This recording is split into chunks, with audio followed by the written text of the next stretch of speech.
Assalamualaikum warahmatullahi wabarakatuh. Yang terhormat dosen penguji ujian kinerja PPG dalam jabatan tahun 2022 kategori 1. Perkenalkan, nama saya Mardiansa SPD. Saya guru SMP Negeri 1 Atap Tanjungsari, Kecamatan Tebing Tinggi Timur, Kabupaten Kepulauan Meranti. Sekaligus mahasiswa PPG Universitas Mataram. Pada kesempatan ini, tanggal 5 Oktober 2022, saya akan melaksanakan kegiatan praktek pembelajaran untuk memenuhi ujian kinerja PPG dalam jabatan tahun 2022 kategori 1. Dengan mengambil materi bab 2, menumbuhkan kesadaran terhadap Undang-Undang Dasar Negara Republik Indonesia tahun 1945, serta peraturan perundang-undangan dalam sistem hukum nasional di kelas 8. Untuk lebih jelasnya, berikut video praktik pembelajaran yang telah saya laksanakan. Mohon masukan dan saran agar kedepannya kegiatan pembelajaran saya menjadi lebih baik lagi. Sekian, terima kasih atas perhatiannya. Wassalamualaikum warahmatullahi wabarakatuh. Oke. Selamat pagi.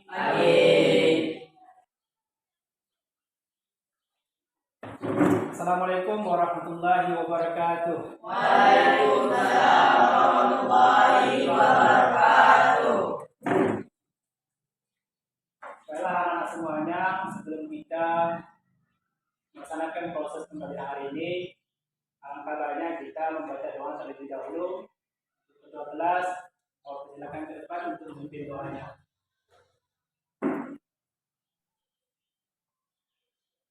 Doa mulai.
Azami Hapandi, Bella. Oke, hari ini silakan anak buka buku cetak, buku PKM dan perlengkapan lainnya. Apakah anak sudah siap mengikuti pelajaran hari ini? Terima kasih. Nah, sebelum kita mulai proses pelajaran hari ini, kita terlebih dahulu menyanyikan lagu Indonesia Raya. Bapak berharap untuk berdiri.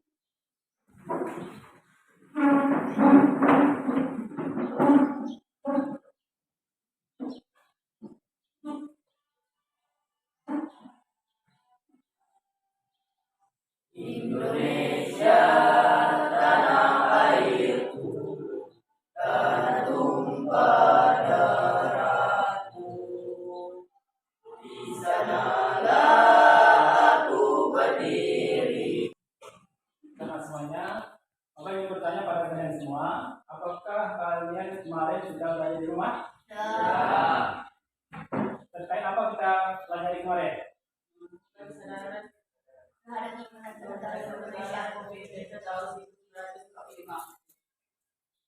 Dan apakah kalian di rumah sudah mengerjakan tugas-tugas yang Bapak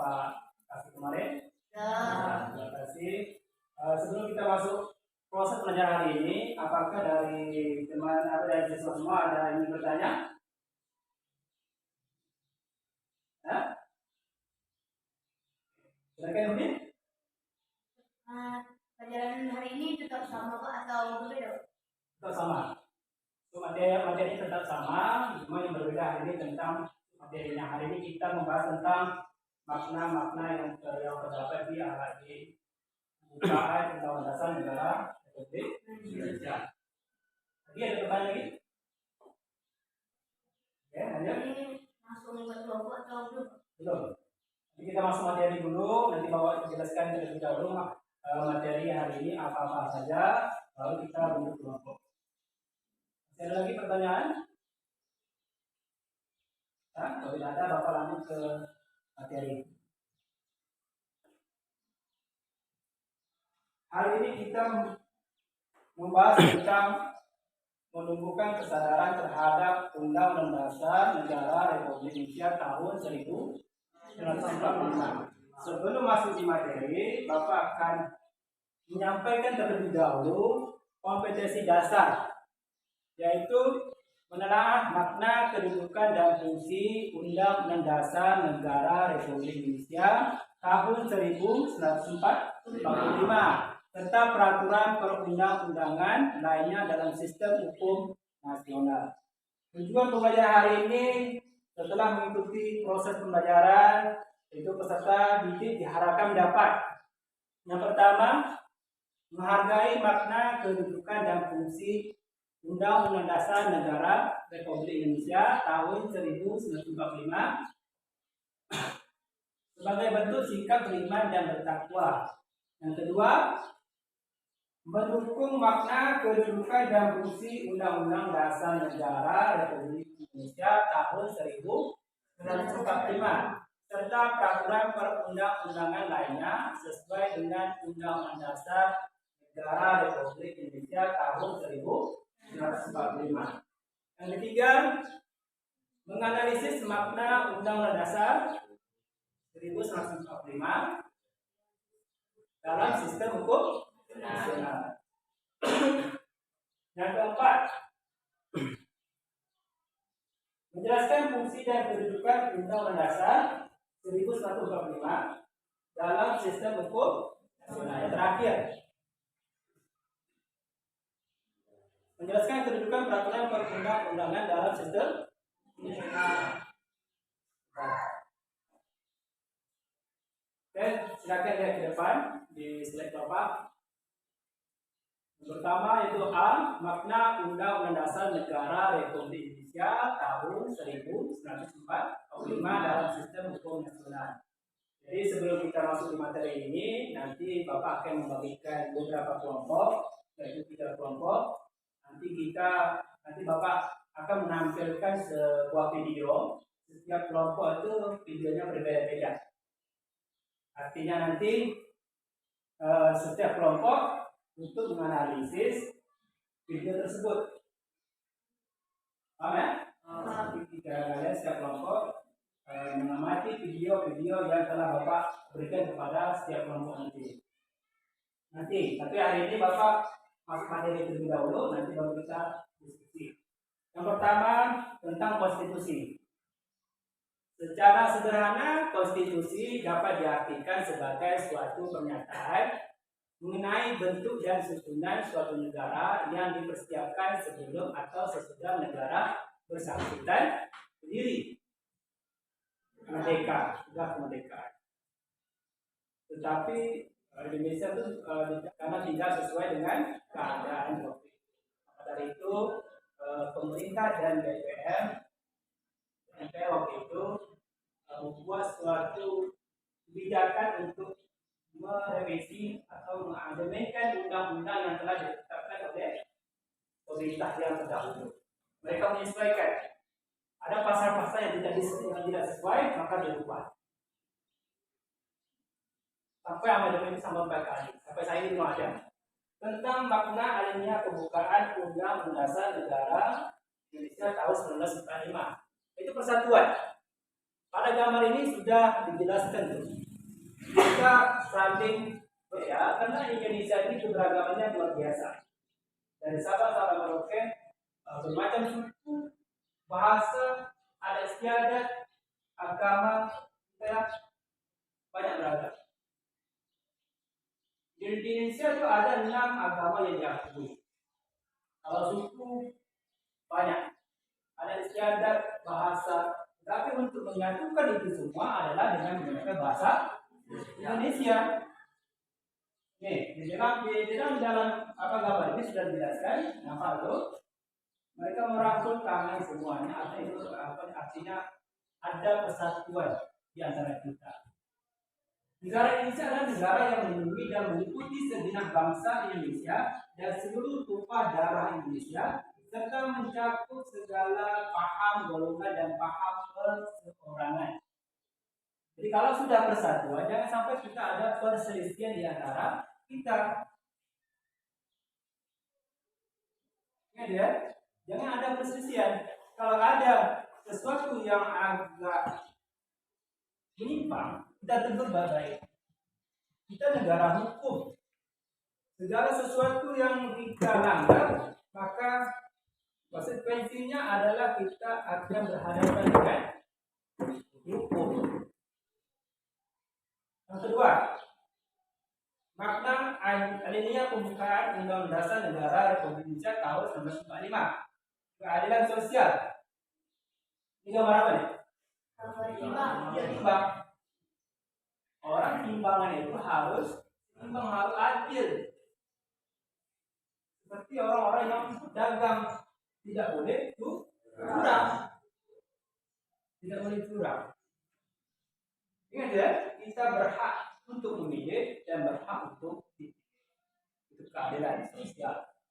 Jadi kalau kita di bidang keadilan sosial, di sila kelima, apa sila kelima? Keadilan sosial bagi seluruh rakyat. Ya, keadilan sosial bagi seluruh rakyat Indonesia. Keadilan sosial bagi seluruh rakyat Indonesia. Dari Sabang sampai Merauke, warga negara Indonesia itu harus makna ini pembukaan Undang-Undang Dasar Negara Republik Indonesia tahun 1945. Negara Indonesia adalah negara yang menganut paham kedaulatan rakyat yang berdasarkan kerakyatan dan permusyawaratan keperwakilan. Ini para agama sudah dijelaskan. Kita bebas mengeluarkan pendapat. Di dalam ini dijelaskan negara Indonesia adalah negara yang menganut paham kedaulatan rakyat. Segala sesuatu itu dimusyawarahkan terlebih dahulu. Jangan mengambil keputusan itu sendiri. Dimusyawarahkan dulu. Sama kita kalau di tingkat sekolah itu saat kita memilih ketua kelas dan struktur kelas itu apa yang kalian lakukan? Apa? Berdiskusi terlebih dahulu kan? Siapa-siapa saja yang ingin mencalonkan menjadi ketua kelas. Tidak ada waktu tunjuk kan? Siapa yang mampu silakan. Contoh Ipan maju, Ipan sanggup yang maju untuk mencalonkan diri. Siapa lagi? Contohnya Salamon. Silakan apa? Kalian bebas untuk memilih. Tidak ada intervensi. Apakah ingin memilih Salamon, apakah memilih Ipan? Gitu. Tidak ada intervensi antara teman-teman lain. Siapa yang kalian anggap mampu, ya kalian pilih dia. Indonesia merupakan negara yang berketuhanan yang Maha Esa menurut dasar kemanusiaan yang adil dan ini berkaitan dengan sila pertama. Apa sila pertama? Tuhan yang Maha Esa. Indonesia ada berapa agama? 6, betul. Rata-rata dalam bahasa ini rata-rata adalah orang Islam. Sesuai dengan kewajiban syariat Islam kita bahwa orang Islam itu harus melaksanakan salat. Itu perintah. Aturan itu yang dibuat oleh Allah Subhanahu wa Ta'ala. Karena kita aturan dan hadis. Setiap hal-hal yang bertentangan dengan peraturan itu pasti ada hukuman atau batang tubuh di pembukaan. Ada buku cetak kalau dibaca alinea pertama turut kamu menang persis suara. bahwa sesungguhnya kemerdekaan itu adalah hak segala bangsa dan sebab itu maka penjajahan di atas bumi harus dihapuskan karena tidak sesuai dengan prinsip keadilan.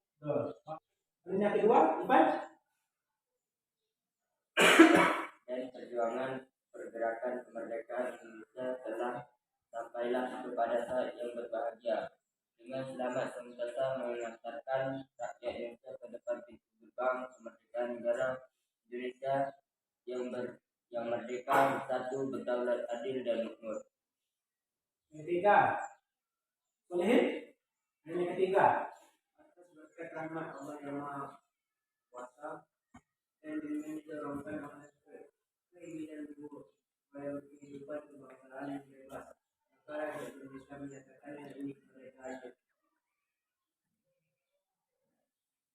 Akhirnya keempat, Farizal. Kemudian daripada itu, untuk membentuk suatu pemerintah negara Indonesia yang melindungi segenap bangsa Indonesia dan seluruh tumpah darah Indonesia, dan untuk menunjukkan kesejahteraan umum, mencerdaskan kehidupan bangsa, dan ikut melaksanakan ketertiban sosial.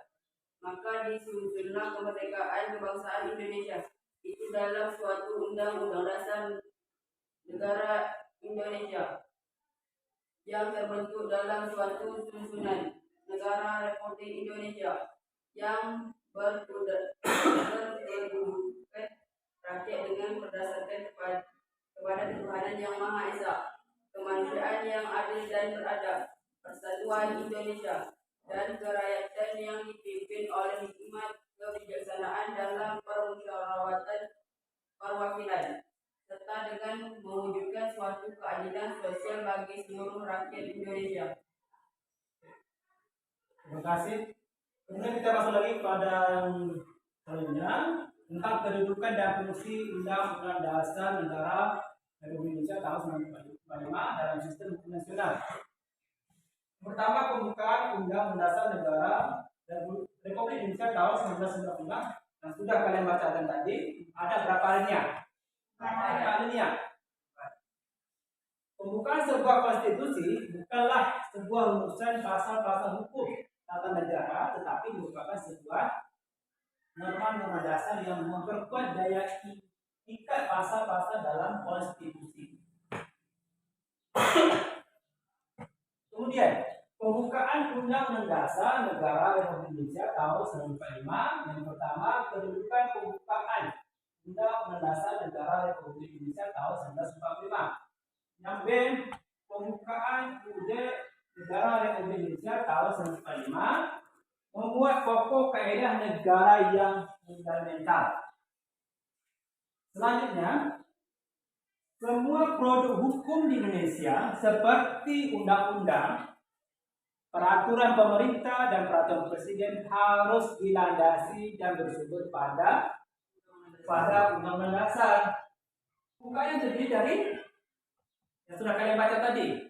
4 alinea terdiri dari 21 bab, 73 pasal, 170 ayat, 3 pasal aturan peralihan, 2 pasal aturan tambahan. Kalian baca di depan aja. Kemudian peraturan perundang-undangan dalam sistem hukum nasional itu ada 7. Yang pertama, Undang-Undang Dasar Negara Republik Indonesia tahun 1945. Yang kedua itu ketetapan MPR. 3, undang-undang atau peraturan pemerintah berganti undang-undang. Yang keempat, peraturan pemerintah. Ini susunannya ya. Yang kelima, keputusan presiden. Yang keenam, peraturan daerah provinsi. Yang ketujuh, peraturan daerah kabupaten atau kota. Ciri-ciri serta arti penting peraturan perundang-undangan. Pertama, ini sifat dan ciri-cirinya. Merupakan peraturan yang tertulis. Peraturan yang dibuat oleh pemerintah bentuknya pasti tertulis dan sifatnya mengikat. Yang kedua, dibentuk, ditetapkan dan dikeluarkan oleh lembaga negara atau pejabat yang berwenang. Aturan itu dibuat oleh pemerintah sama DPR. Yang kemarin, silakan kalau bentuk. Silakan buka Chromebook-nya. Ini ada 3 kasus yang Bapak tampilkan nanti. Jadi setiap kelompok silakan analisis kasus tersebut. Permasalahannya apa? Hah? Ini khusus kelompok 1. Khusus kelompok 1.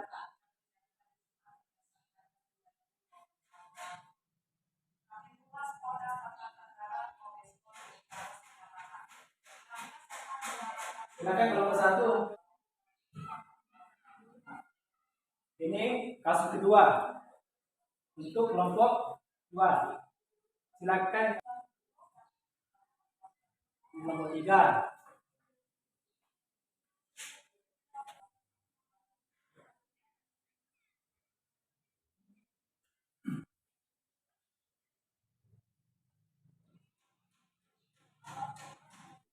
Kelompok 3.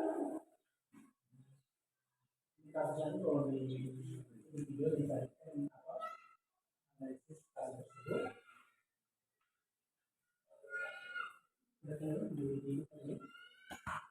Di video yang Bapak kasihkan tadi.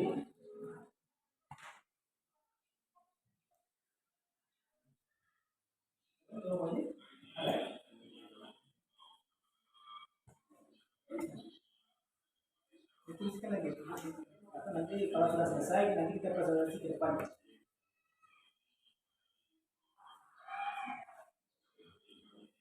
Kalian tuliskan, nanti kalian amati, analisakan kasus-kasus tersebut.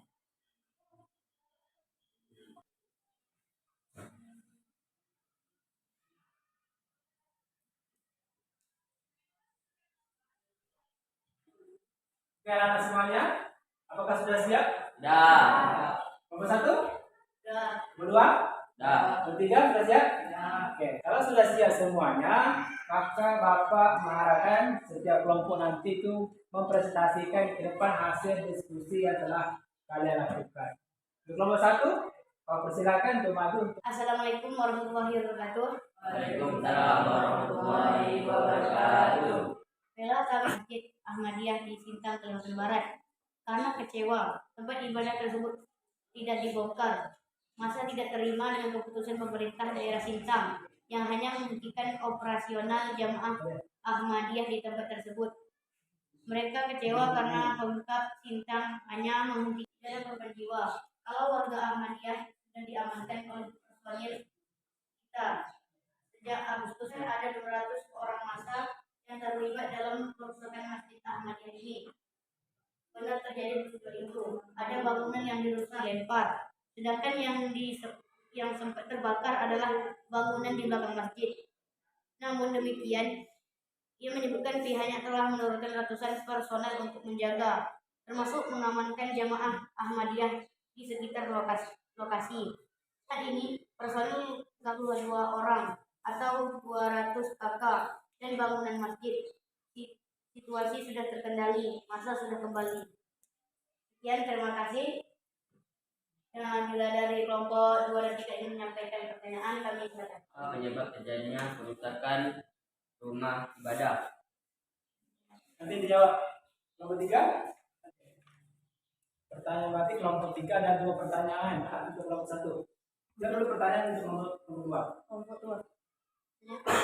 Tidak terjadi. Untuk kelompok 2, kebanyakan mereka kecewa karena Pemkab Sintang hanya menghentikan operasional di tempat ibadah, sedangkan masa menuntut agar tempat ibadah dibongkar. Itu jawabannya. Gimana kelompok 2?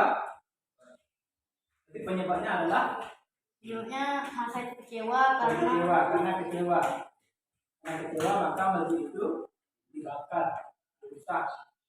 Kemudian pertanyaan kedua untuk kelompok 3. Apakah ada korban jiwa?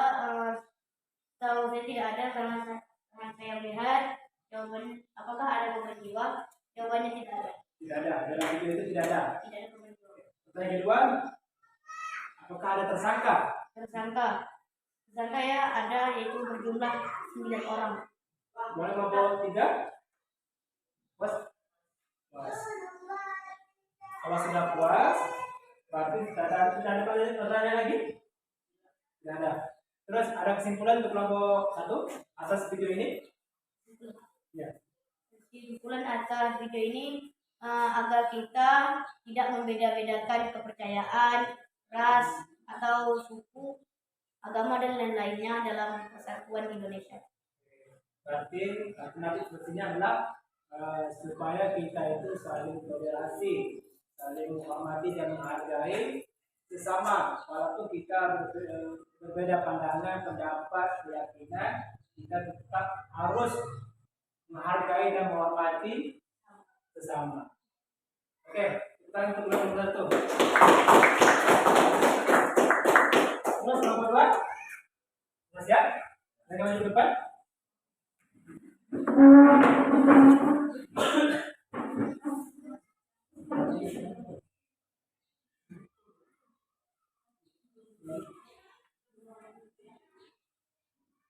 Assalamualaikum warahmatullahi wabarakatuh. Waalaikumsalam warahmatullahi wabarakatuh. Kami dari kelompok 2 ingin menyampaikan hasil diskusi video yang telah kami amati. Aksi perundungan ini membuat rusuk orang tua korban sehingga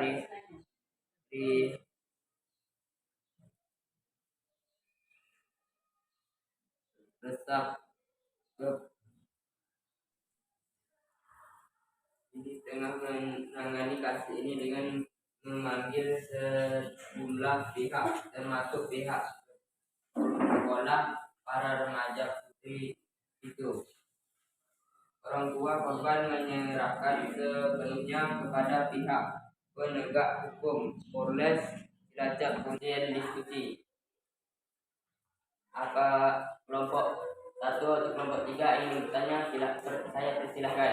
Oke, kelompok 1. Nah, orang menulis pertanyaan. Apa yang dimaksud dengan bully?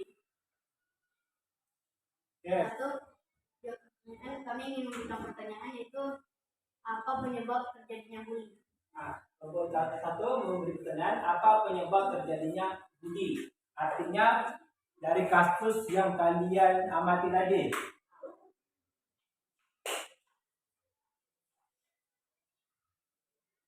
Oke, cari jawabannya dulu. Ya? Silakan menjawab untuk kelompok 3 dulu. Apa yang maksud dengan bully? Bully adalah segala bentuk penindasan atau kekerasan yang dilakukan dengan sengaja oleh satu orang atau sekelompok orang yang lebih kuat atau berkuasa terhadap orang lain dengan tujuan untuk menyakiti dan dilakukan secara terus-menerus. Itu jawabannya. Kelompok 1 silakan gini. Tuh, lewat aku Febri. Pertanyaannya apa? Jadi apa penyebab terjadinya bully? Apa penyebab terjadinya bully dari video yang mereka amati? Silakan jawab. Karena adanya ejek ini. Karena adanya ejek. Oke. Kemudian kelompok 3 nomor 1. Was. Terima kasih. Kesimpulannya dari ini, dari kasus itu, apa?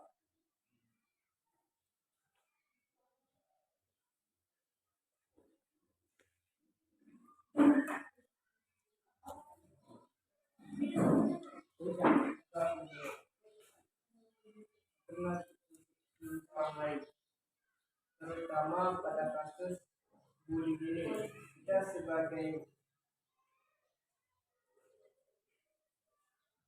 peserta didik untuk saling menghargai dan menghormati sesama teman. Oke, kemudian kelompok 1, kelompok 3 sudah puas. Sudah. Oke, kalau sudah puas maka ditutupkan diskusi ini. Assalamualaikum warahmatullahi wabarakatuh. Waalaikumsalam. Tepuk tangan untuk kelompok 2. Kita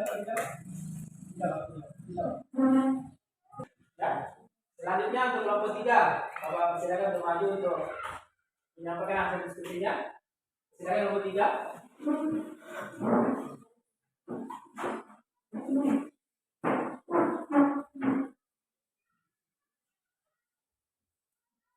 Oke, lanjut. Assalamualaikum warahmatullahi wabarakatuh. Waalaikumsalam warahmatullahi wabarakatuh. Kami dari kelompok 3 ingin menyampaikan hasil diskusi tentang video yang kami amati.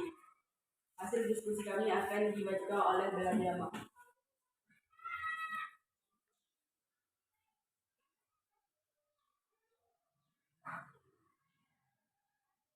Bentrok antara dua desa terjadi di Pulau Maluku, Kabupaten Maluku Utara, Provinsi Maluku.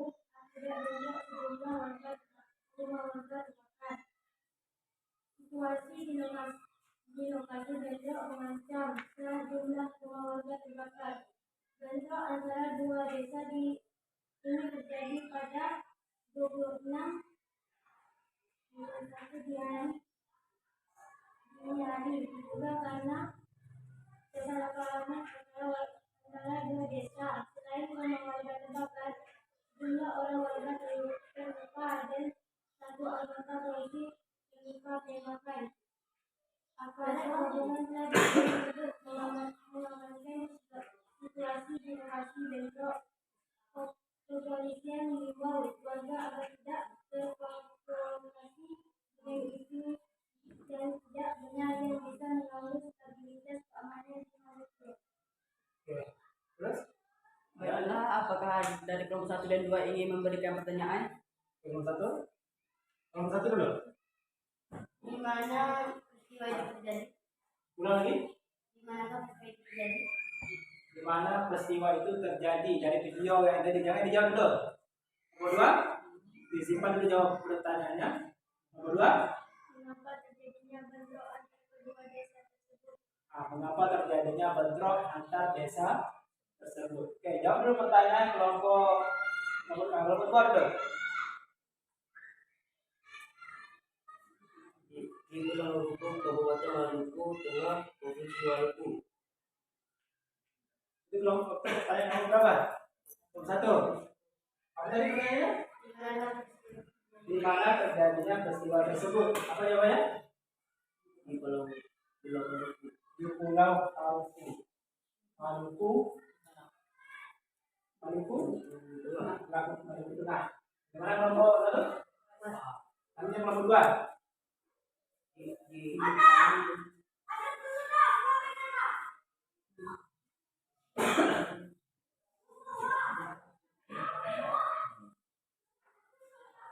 Diduga karena selain rumah warga terbakar, sejumlah orang warga terluka dan satu anggota polisi terluka tembak. Aparat gabungan telah dikirimkan untuk mengamankan situasi di lokasi bentrok. Oke, penyebab dari bentrok itu adalah apa? Karena kesalahpahaman antara dua desa. Karena adanya kesalahpahaman antara dua desa tersebut. Bagaimana kelompok 2? Oke. Jadi kalau sudah puas, silakan diambil kesimpulan dari video tersebut. Kelompok. Kesimpulan dari video tersebut adalah dari kasus tersebut kita sebagai warga negara jangan mudah terprovokasi yang untuk memecah belahkan rasa kesatuan dan kesatuan. Kesalahpahaman bisa diselesaikan dengan bermusyawarah dengan baik antar kelompok. Oke. Terima kasih untuk kelompok 3. Bukannya untuk kelompok 3. Semuanya. Karena hasil diskusi kita sudah selesai hari ini, maka Bapak melihat hasil diskusi sudah cukup bagus. Artinya sesuai permasalahan yang ada di video tersebut, kalian bisa mengatasi, bisa menganalisis penyebab dari kasus-kasus yang melanggar peraturan perundang-undangan.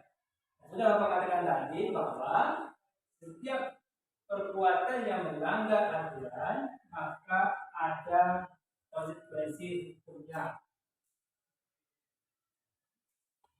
Kemudian untuk mengakhiri pertemuan kali ini, Bapak meminta satu orang untuk merefleksikan diri hasil pembelajaran hari ini. Minta satu orang, Ahmad dari depan.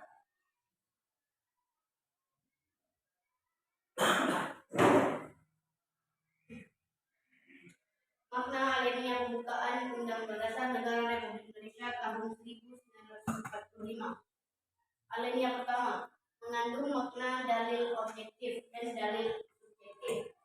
Alenia kedua mengandung makna. Oke. Hasil refleksi dari teman kalian tadi sudah dijelaskan bahwa itu merupakan makna dari alenia pembukaan Undang-Undang Dasar 1945. Refleksi dari Bapak adalah pembukaan Undang-Undang Dasar Negara Republik Indonesia tahun 1945 merupakan uraian terperinci dari proklamasi seperti tujuan negara, bentuk negara, dan dasar negara.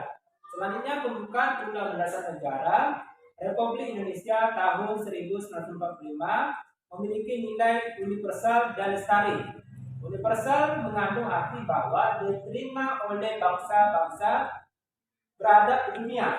Kemudian lestari adalah mampu menampung dinamika masyarakat dan akan tetap menjadi landasan perjuangan bangsa. Itu untuk hari ini. Nanti Bapak mengharapkan kepada setiap peserta didik, apapun yang kita pelajari hari ini bisa diterapkan di kehidupan sehari-hari, terutama kasus bully tadi. Kalian di dalam sekolah ini jangan sampai ejek-mengejek. Tahu ya? Jangan ada ejek-mengejek. Walaupun kita berbeda pandangan, pendapat, tolong dihargai dan dihormati. Untuk menutup pertemuan kita hari ini, Bapak minta satu orang untuk kelas untuk memimpin doa. Silakan kita kelas.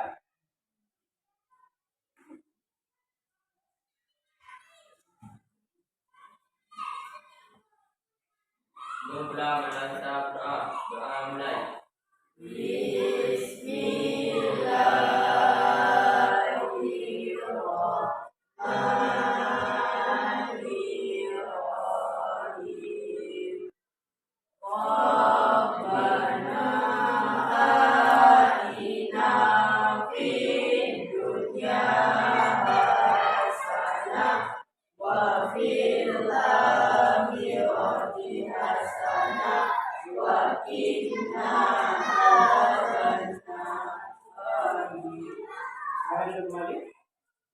Oke, maka berakhirnya doa tadi, maka berakhirlah pertemuan kita hari ini. Pakai dengan wassalamualaikum warahmatullahi wabarakatuh.